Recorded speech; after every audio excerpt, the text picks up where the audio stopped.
ये आकृति है और यहाँ से ये P बिंदु है, इससे इसको मिलाया है और इससे ये इसको मिलाया है, और यहाँ से ये ऐसे हो, ये A है, ये इसमें B है, और यहाँ पे केंद्र है O, और इससे इसको मिलाया है।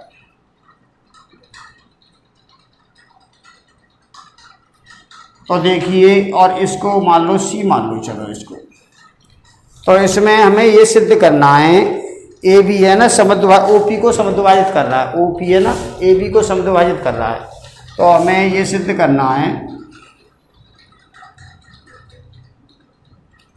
हमें सिद्ध करना है AC बराबर BC है। तो हमने क्या किया, ये रचना में थोड़ा सा इतना काम कर लो कि सबको मिलाया है, OA OP और OB को मिलाया। अब देखिए उपपत्ति, और उपपत्ति में देखिए हमें ना इस त्रिभुज में बात कर रहा है, इस वाले में और इस वाले में। अगर दोनों त्रिभुज हम सर्वांग सम सिद्ध कर दें तो AC और BC बराबर हो जाएगा। तो त्रिभुज ACO तथा त्रिभुज BCO में AO बराबर है BO। ये तो भाई वृत्त की त्रिज्या है, तो वृत्त की त्रिज्या तो हमेशा ही बराबर होती है, और OC दोनों में कॉमन है, ये OC है ना, इधर भी है इधर भी है, तो CO बराबर CO, ये उभयनिष्ठ है।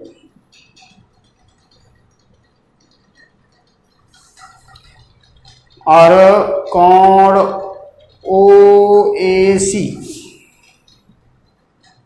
बराबर होगा कोण OBC।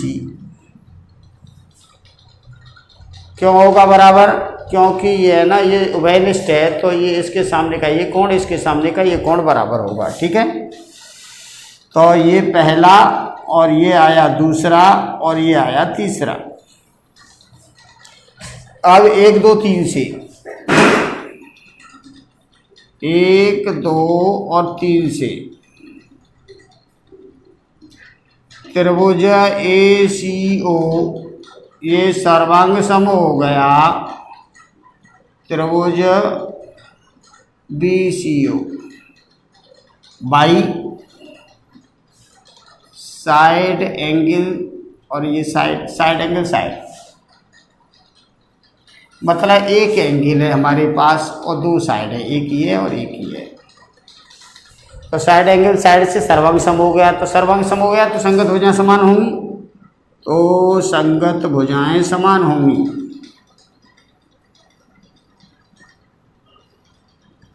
अब संगत भुजाएं समान होंगी तो ये हो जाएगा AC बराबर BC। तो यही आपको हल करना है, हैंस प्रूव्ड। आपको सिंपल क्वेश्चन है, ज़्यादा कठिन नहीं है। तो क्वेश्चन नंबर 7 हो गया। तो ये एक्सरसाइज आपकी, इसमें एक लास्ट क्वेश्चन रह गया, क्वेश्चन नंबर 8। चलो एक 8 क्वेश्चन और देख लो। सारे क्वेश्चन मैं आपको बता रहा हूँ, अब आपके ऊपर छोड़ता हूँ कि आप कौन कौन बच्चा अच्छी प्रैक्टिस करके इस सारे चैप्टर को अच्छी तरह से सीख पाएगा, क्योंकि इसमें कुछ बाकी तो छोड़ नहीं रहा हूँ, सारे सॉल्व एग्जाम्पल बता रहा हूँ, वो सभी क्वेश्चन बता रहा हूँ, तो आपको आ जाना चाहिए। क्वेश्चन नंबर 8, क्वेश्चन नंबर 8 में आकृति जो है वो कह रहा है सिद्ध करो PAOB ये समानांतर चतुर्भुज, ये क्या है, ये चक्रीय चतुर्भुज है, यानी आमने सामने के कोणों का योग कितना होगा, 180 होगा। ये प्रूफ करना है, ये और ज़्यादा सिंपल है। ये वृत्त है और ये P है, और यहाँ से ये A है, ये है B, और यहाँ O था, ये इससे इसको मिलाया था, इससे इसको, ये A है, ये B है, और एक ये है। और ये भी बन रहा था। हमें तो ये सिद्ध करना है, इसमें हमें सिद्ध करना है, सिद्ध करना है PAOB। PAOB क्या है? चक्रीय चतुर्भुज है, चक्रीय चतुर्भुज है। अब चक्रीय चतुर्भुज क्या होता है? चक्रीय चतुर्भुज उसको कहते हैं कि आमने सामने के कोणों का योग 180 हो। अतः हमें क्या सिद्ध करना है? कोण PAO प्लस कोण PBO, ये 180 सिद्ध करना है। और एक ये करना है APB प्लस कोण AOB, ये 180, ये आपको सिद्ध करना है। ठीक है, तो आप ये इसको हल करेंगे, सिंपल क्वेश्चन है, इसमें ज़्यादा कठिन नहीं है। तो यहाँ देखिए, हम जानते हैं स्पर्शरेखा तथा जीवा के बद्ध कोण हम जानते हैं, सारे क्वेश्चन में यही लग रहा है। हम जानते हैं कि स्पर्शरेखा तथा त्रिज्या के मध्य कोण, त्रिज्या के मध्य कोण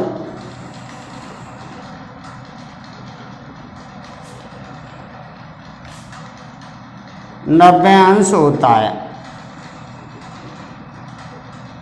तो आप लिख सकते हो कोण PAO या PBO, इसका मान 90 अंश होगा। या दोनों का अलग अलग लिखे तो बाद में जोड़ देना। चलो, PAO बराबर 90 अंश, ये बनेगा, और PBO बराबर ये 90 अंश, ये बनेगा। तो समीकरण 1 और 2 को जोड़ दो। समीकरण 1 तथा 2 को जोड़ने पर तो ये होगा कोण PAO प्लस कोण PBO बराबर 180 अंश, ये आ गया। अब ये निकालना है हमें। तो चक्रीय चतुर्भुज के कोणों का योग क्या है? 360 होता है। तो यहाँ देखो, PAOB एक चक्रीय चतुर्भुज है।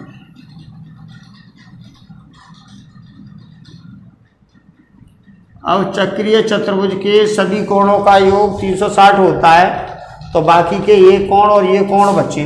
तो कोण APB प्लस कोण AOB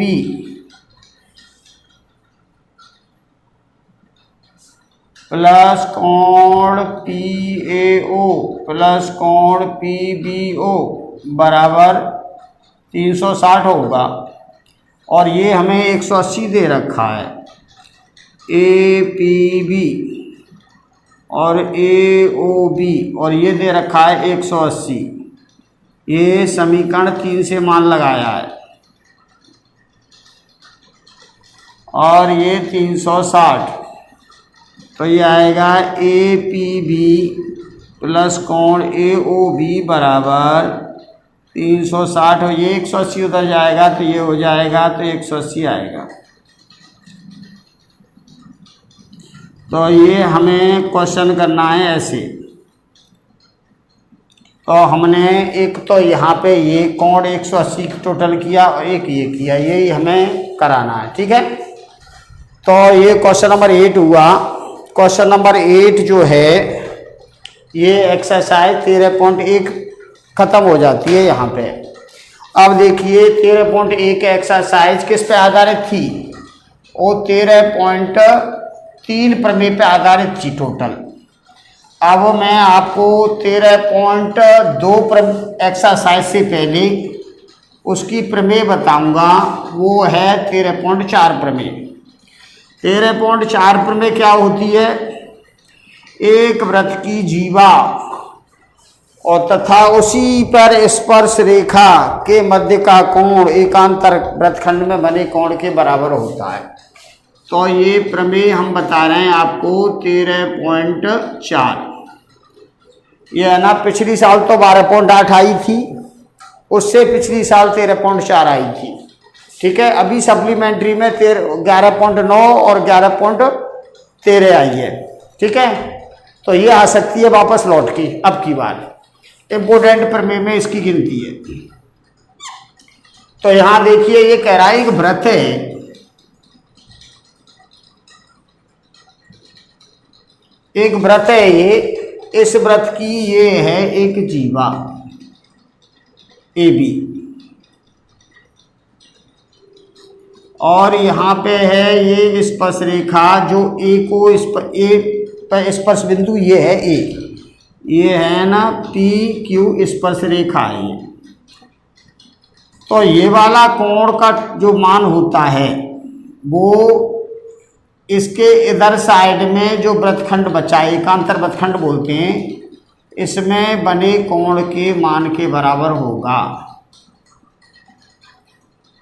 ये 3 के बराबर होगा ये वाला। और अगर इधर साइड में बने स्पर्श रेखा से ये, तो फिर इस जीवा के इधर साइड में एकांतर वृत्तखंड होगा ये, तो ये इस 4 के बराबर होगा। ये हमें प्रूफ करना है। तो यहाँ पे हमें क्वेश्चन क्या है, क्वेश्चन ये है किसी व्रत की जीवा तथा स्पर्श रेखा के मध्य का कोण तथा स्पर्श रेखा के मध्य कोण उसी जीवा द्वारा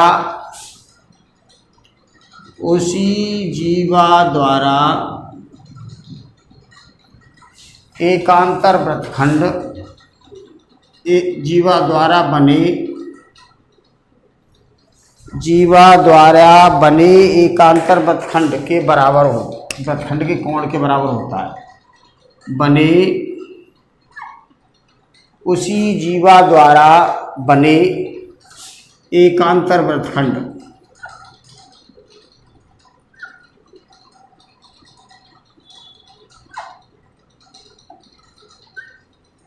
में बने कोण के बराबर होता है। में बने कोण के बराबर होता है।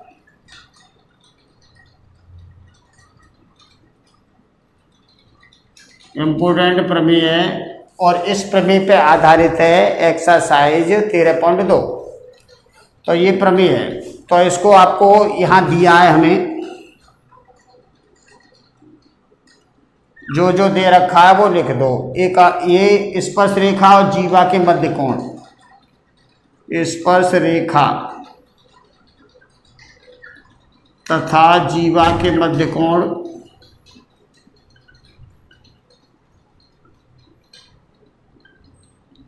ये तो हैं हमारे पास 1 तथा 2,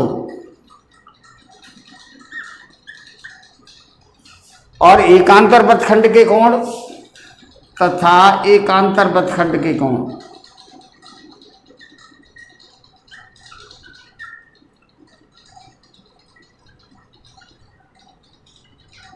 क्रमशः जरूर लिखना। क्रमशः का मतलब 3 तथा 4 हैं। क्रमशः का मतलब ये कह रहा हूँ मैं कि इसका एकांतर वृत्तखंड ये है और इसका एकांतर वृत्तखंड ये है। अब आपको सिद्ध करना है, इसमें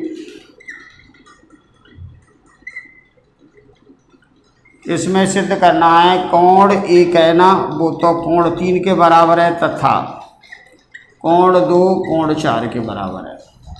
ये हमें सिद्ध करना है। कोण 2 4 के बराबर और 1 और 3 के बराबर है। रचना में थोड़ा सा काम कर रहे हैं। रचना में हम यहाँ से ए बिंदु से एक व्यास बनाया है।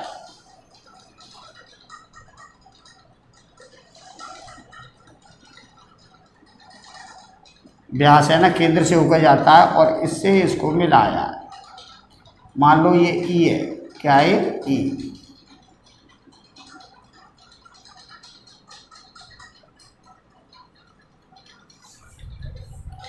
तो हमने क्या किया है, ए ई व्यास खींचा है, व्यास ए ई खींचा तथा ई बी को मिलाया। तो इतना काम है ना, ये हमने रचना में किया। अब उत्पत्ति,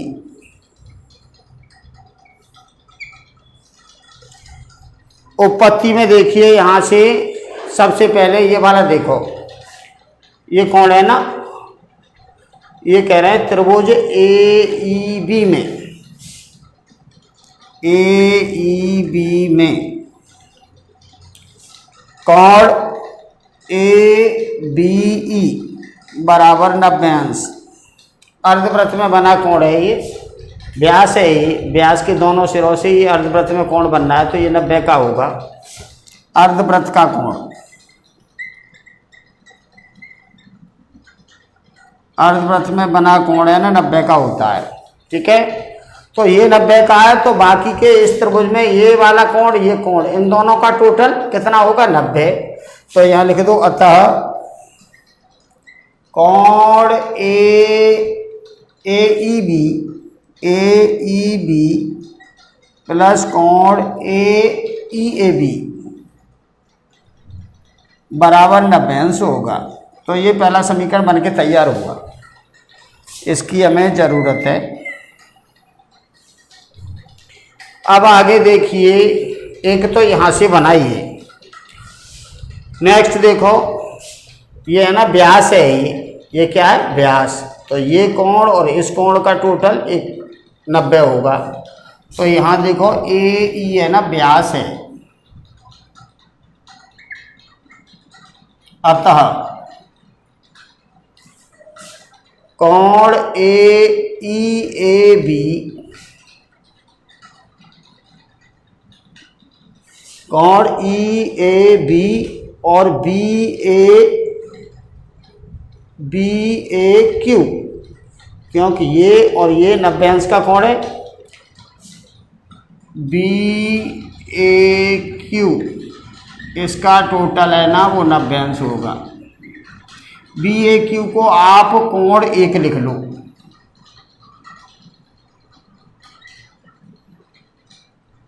ये समीकरण तो हुआ। देख लो, ये व्यास है, व्यास और स्पर्श रेखा के मध्य कोण ये 90 का होगा, तो इसका टोटल और इसका टोटल 90 अंश होगा, ठीक है। व्यास तथा स्पर्श रेखा के मध्य कोण 90 का होता है। अब वो समीकरण 1 तथा 2 से,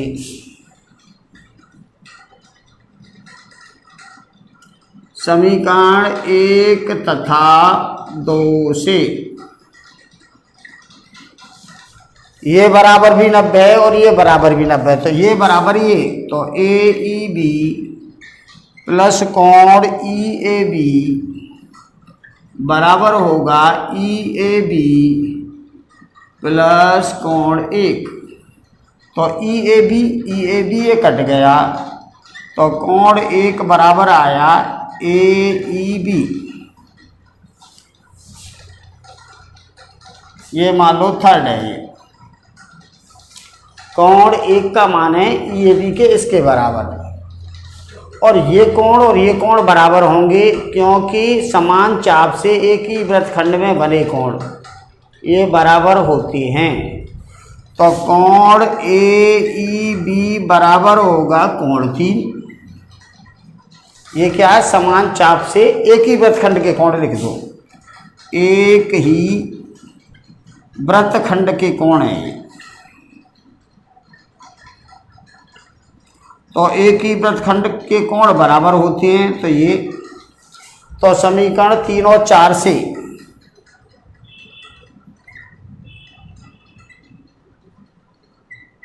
समीकरण 3 4 से ये बराबर इसके, तो ये बराबर ये हो जाएगा, तो 1 बराबर 3 हो जाएगा। तो 1 ये तो हमें सिद्ध हो गया, 1 बराबर 3। अब आप ये देख लीजिए, अब बचा हमारे पास यहाँ से देखो एक तो ये आया 1 बराबर 3, यानी ये चतुर्भुज है। ये यहाँ लिख दिए चतुर्भुज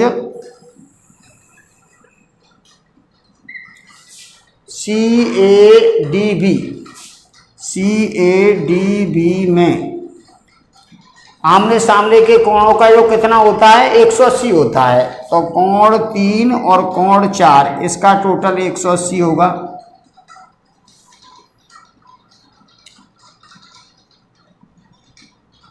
ये मान लो कितना 3 है, तो इसको 4 ये माना है, ये 3 ये 4 ये 5 मान लो। चलो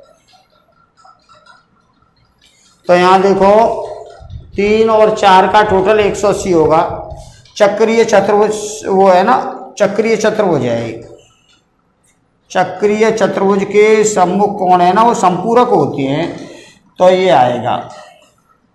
अब दूसरा देखिए, ये 1 और 2 का टोटल 180 होगा, क्योंकि PQ एक रेखा है, तो कोण 1 और 2 दोनों का टोटल भी 180 होगा।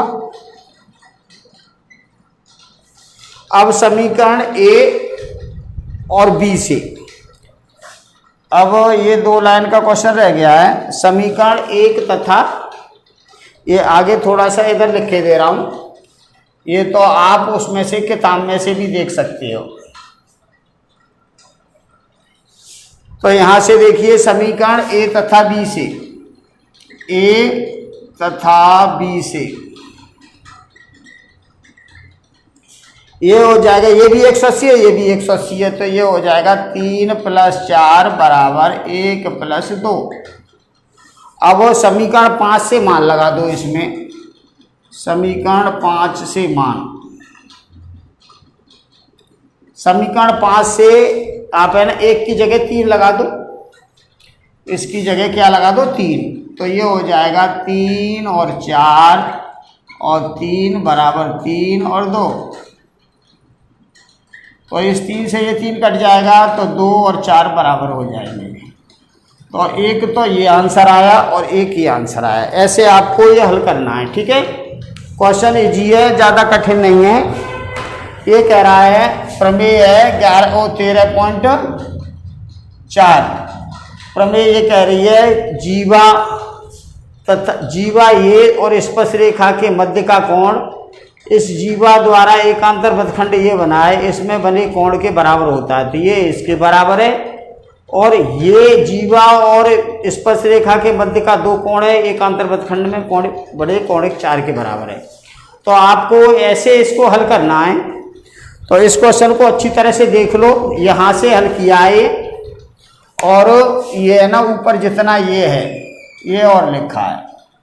इसमें समीकरण A और B दोनों से ये बराबर किया है, और समीकरण 5 से ये 1 की जगह 3 लगाया है, और 3 से 3 काट के 2 और 4 के बराबर हुआ है। तो ऐसे क्वेश्चन करना है। और ये वेरी वेरी इंपॉर्टेंट प्रमेय है। ये आई थी 2019 में, और 20 में आई 12.8, और अभी सप्लीमेंट्री में आई है 11.9, 11.13। तो अब की बार इसका नंबर आ सकता है, तो इसको देख लो, अच्छी तरह से समझ लो, और क्लास में एक बार और समझा देंगे तो अच्छा हो जाएगा। अभी इसको आप लिख लिख के देख लेना। तो आज के लिए इतना ही काफ़ी है। धन्यवाद।